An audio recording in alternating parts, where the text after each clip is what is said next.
What does $220 billion look like? It looks like an entire nation rebuilt from the sand, just for a 28-day party. The Qatar World Cup wasn't just a tournament, it was the most expensive event in human history. To put that in perspective, it cost more than the last 21 World Cups combined. But while the world was watching the goals, a massive web of corruption, human rights scandals, and broken traditions was hidden in plain sight. Today, we're exposing the dark reality of the World Cup FIFA doesn't want you to remember. Let's go back to 2010. When Sepp Blatter pulled the name Qatar out of the envelope, the world stopped.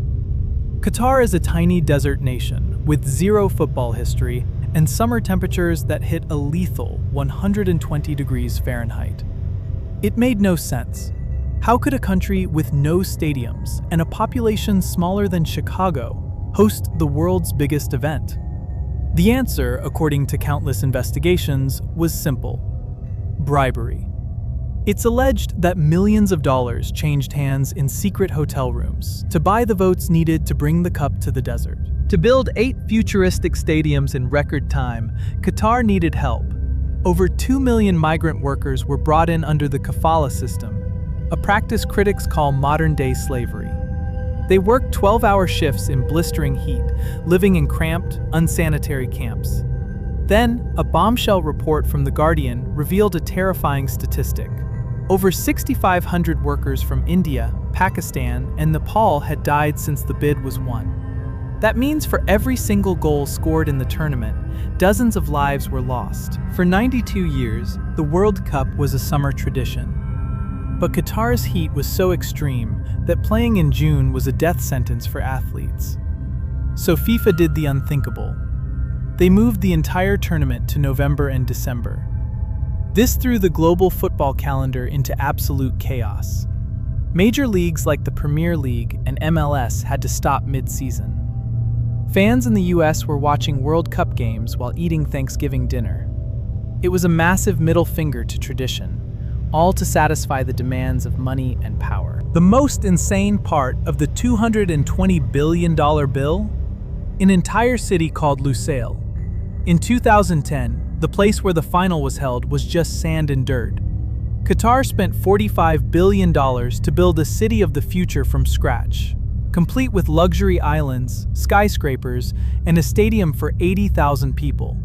But fast forward to today, and much of Lusail feels like a high-tech ghost town. Massive skyscrapers with no residents, and stadiums that have no teams to fill them. It was a golden dream built for a one-month party, now standing silent in the desert. But the stadiums were just the beginning. Qatar built an entire city from scratch, Lusail City. It cost an estimated $45 billion. Before the World Cup, it was mostly sand. Today, it's filled with skyscrapers and luxury malls. But here's the shocking part. After the fans left, many parts of the city felt like a ghost town. Massive investments with no one to use them. Just 48 hours before the first game, Qatar did the unthinkable. They banned beer sales inside the stadiums. This wasn't just a shock for the fans, it was a disaster for Budweiser, who paid $75 million to be a sponsor. Imagine the chaos behind the scenes as millions of cans of beer had to be moved to warehouses. It was a clear message: Qatar's rules, not FIFA's. To fight the heat, Qatar installed massive outdoor air conditioning systems in the stadiums. Huge vents under the seats blasted cold air at the fans. While it was a technological marvel, environmentalists called it a climate disaster. Cooling an open-roof stadium in the middle of a desert takes an insane amount of energy, making it one of the least sustainable events ever held. On the pitch, it was a dream. Lionel Messi finally lifting the trophy was the perfect ending for FIFA. It distracted the world from the controversies, the deaths, and the money laundering allegations. But as the fireworks faded over Doha, the question remained: was it worth it? Or was this just the world's most expensive attempt at sports washing? After the party ends, what happens to the multi-billion-dollar toys? Most of these stadiums are now white elephants, massive structures with no real use.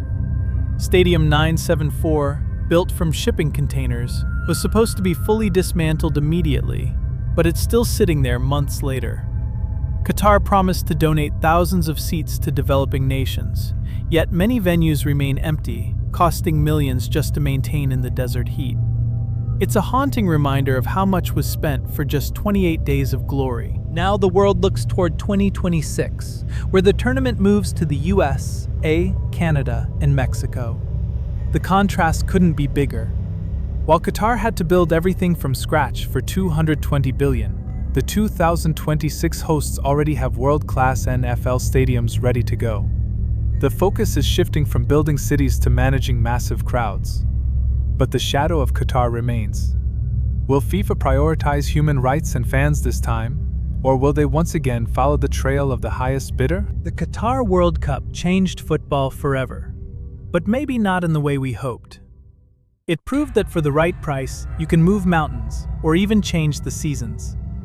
But was it worth the $220 billion and the lives lost? Tell us what you think in the comments below. If you enjoyed this deep dive, hit that like button and subscribe for more stories behind the world's biggest events. Thanks for watching.